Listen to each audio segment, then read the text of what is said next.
सारे अच्छे एपिसोड्स दिए, लेकिन कुछ ऐसे सही जिनके जवाब हमारे पास आज तक नहीं है। कुछ ऐसी कहानियां रह गई जिनकी मिस्ट्री अभी तक सॉल्व ही नहीं हुई। तो ऐसे ही कुछ अनसॉल्व्ड मिस्ट्रीज के बारे में हम इस वीडियो में बात करने वाले हैं, जो कि अधूरी ही रह गई। चैनल पे नए हो तो सब्सक्राइब ज़रूर कर लेना। तो गैस, स्टार्टिंग वाले एपिसोड्स में अभिजीत के रिलेटेड कई लोगों की एक एक करके मौत हो रही थी। ये एक पैटर्न ही चल रहा था। जैसे कि अभिजीत की कॉलेज टाइम की एक गर्लफ्रेंड की मौत हो जाती है, एक एपिसोड में अभिजीत की थेरेपिस्ट की मौत हो जाती है, एक एपिसोड में अभिजीत के बेस्ट फ्रेंड की मौत हो जाती है। ऐसा लग रहा था कि किसी ब्रॉडर स्टोरी पे जाएंगे इसके साथ, लेकिन नहीं, कुछ भी ऐसा इन्होंने उसके बाद नहीं किया।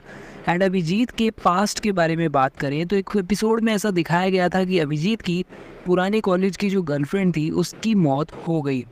एंड फिर उसके घर से उसे लेटर मिलता है, जो कि उसी लड़की ने अभिजीत को कॉलेज वाले दिनों में लिखा था।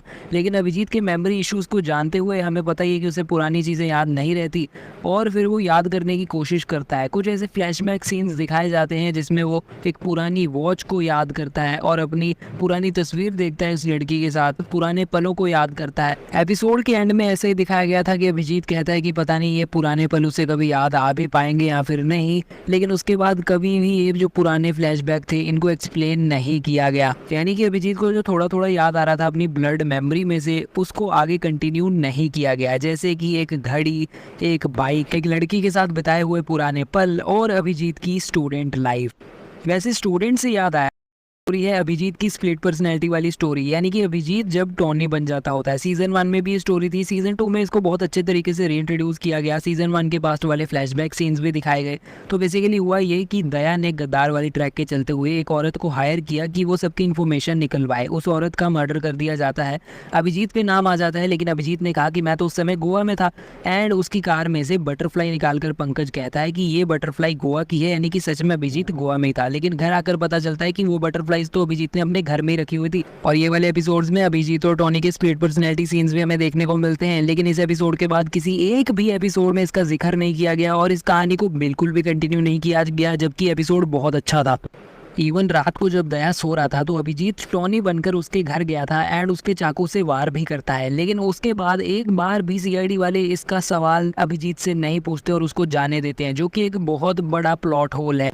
जब एसीपी आयुष्मान नए नए सीआईडी की टीम में एज एसीपी ज्वाइन किए थे, तो एक जगह पे वो केस सॉल्व करने गए थे और आयुष्मान ने कॉल करके किसी को सीआईडी की लोकेशन के बारे में बताया था। वहाँ पर कोई बंदा गोली लेकर आ गया था और स्नाइपिंग हुई थी, किसी को गोली मारी गई थी, लेकिन सीआईडी वालों को नहीं, जिनकी स्टोरी लाइन वो सॉल्व कर रहे थे उनको मारे गया था।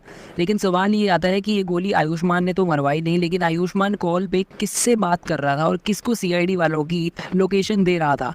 अब अगला सवाल आता है कि दया ने जिस औरत को हायर किया था सीआईडी के सारे लोगों की इन्फॉर्मेशन निकलवाने के लिए और सबके फोन ट्रैक करने के लिए, उसकी मौत तो हुई है, लेकिन ये हमें आंसर नहीं मिला कि अभिजीत ने उसे मारा था टॉनी बनकर या फिर किसी और ने मारा। लेकिन जो मेन अनसॉल्व्ड मिस्ट्री रह गई वो ये रह गई कि आखिर इस आंटी को किसने मारा। ये राज भी इस आंटी के साथ ही चला गया। अगली अनसॉल्व्ड मिस्ट्री पे आए तो एपिसोड 34 में कुछ डॉक्टर और नर्स पकड़ी गई थी जो कि आई गैंग के साथ मिले हुए थे। जब सीआईडी वालों ने उन्हें पकड़ लिया तो सीआईडी के ब्यूरो में ही किसी बंदे ने, जिसके हाथ पे एक ब्लैक ग्लव चढ़ा हुआ था, उनको जहर दी। एंड फिर उन सब ने जहर खा ली ताकि बारबोसा की इन्फॉर्मेशन सीआईडी के सामने ना आई, यानी कि तीनों ने सुसाइड कर ली।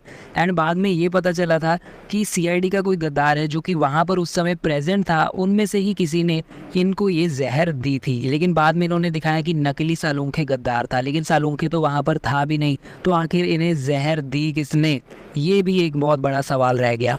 एसीपी प्रद्युमन गायब होने के बाद जब वापस आ जाते हैं सीआईडी ब्यूरो में, तो बारबोसा कैसे चला गया उसके बारे में बताते हैं कि बारबोसा के साथ वो कार में थे और बारबोसा अचानक से कार रोकता है और वहाँ पे उतर जाता है एंड कार वहाँ से चली जाती है। तो ये बहुत ही एक वियर्ड एक्सप्लेनेशन थी कि बारबोसा अचानक से क्यों उतर गया कार से, इसका भी जवाब हमें नहीं मिला है। और फिर एसीपी प्रद्युमन जब वापस आए हुए थे ब्यूरो में, बहुत ही वियर्ड एक्ट कर रहे थे, काफ़ी उनका बिहेवियर अलग तरह का था, वो डरे डरे से लग रहे थे और वो सवालों के जवाब भी काफ़ी डर डर के दे रहे थे। ऐसा लग रहा था कि एसीपी असली नहीं बल्कि नकली है। वैसे तो वो असली है, बिकॉज अभी तक के एपिसोड्स में फिर यही वाला एसीपी तो केसेस सॉल्व कर रहा है, लेकिन इनके वियर्ड एक्सप्रेशंस और बिहेवियर को देखकर इवन दया भी इन पर डाउट कर रहा था। उसे भी लग रहा था कि ये झूठ बोल रहे हैं। आप धोखा खा गए? हाँ, इस बार मैं धोखा खा गया। अब यहाँ पर डॉक्टर सालुंखे ने डीएनए टेस्ट किया था एसीपी प्रद्युम्न का, ये जानने के लिए कि असली वाला है या फिर नकली वाला। लेकिन अब हमें ये पता है कि इस समय पे यहाँ पर जो सालुंखे था वो नकली सालुंखे था, बारबोजा वाला सालुंखे, और असली सालुंखे तो बारबोजा के पास था। और अगर ये नकली सालुंखे था तो ये डीएनए की तरफ से ये बोल सकता था कि एसीपी प्रद्युम्न ये नकली वाला है। अगर ये बारबोजा का बंदा है तो ये क्यों चाहेगा कि असली वाला एसीपी प्रद्युम्न वापस सीआईडी में आ जाए? तो इसको तो ये कहना चाहिए था कि नहीं, ये नकली वाला है। और वैसे ही ये जो डॉक्टर सालुंखे था नकली वाला, ये तो एक रैंडम क्रिमिनल था, तो इसने डीएनए टेस्ट कहाँ से कर लिया एंड उसकी रिपोर्ट्स कहाँ से लाकर इनको दे दी। एंड वैसे डॉक्टर सालुंखे को किडनैप बारबोजा ने कब किया एग्जैक्टली ये भी इसमें कुछ भी एक्सप्लेन नहीं किया गया, बस बाद में हमें बताया गया इतने टाइम के बाद कि हाँ सालुंखे को बदल दिया गया था।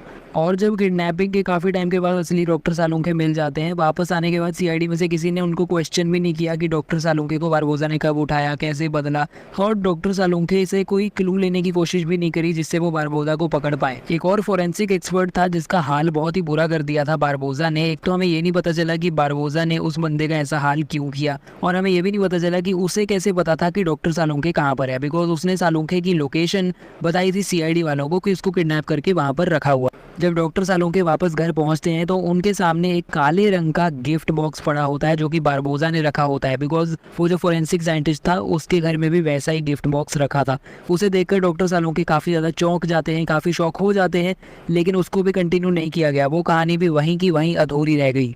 तो बारबोजा वाली स्टोरी जब चल रही थी और एसीपी प्रद्युम्न बारबोजा को उल्लू बना रहे थे कि इनकी याददाश्त जा चुकी है, उसी समय पर एक ऐसा टाइम आया था कि एसीपी प्रद्युम्न गन पॉइंट पे बारबोजा को कार में ले गए थे। वो परफेक्ट मौका था कि वो सच में इंटरपोल को जाके बारबोजा सौंप सकते थे, यानी कि बारबोजा को अरेस्ट कर सकते थे। लेकिन वो वाले मूवमेंट्स में इन्होंने बारबोजा को अरेस्ट क्यों नहीं किया, ये भी आई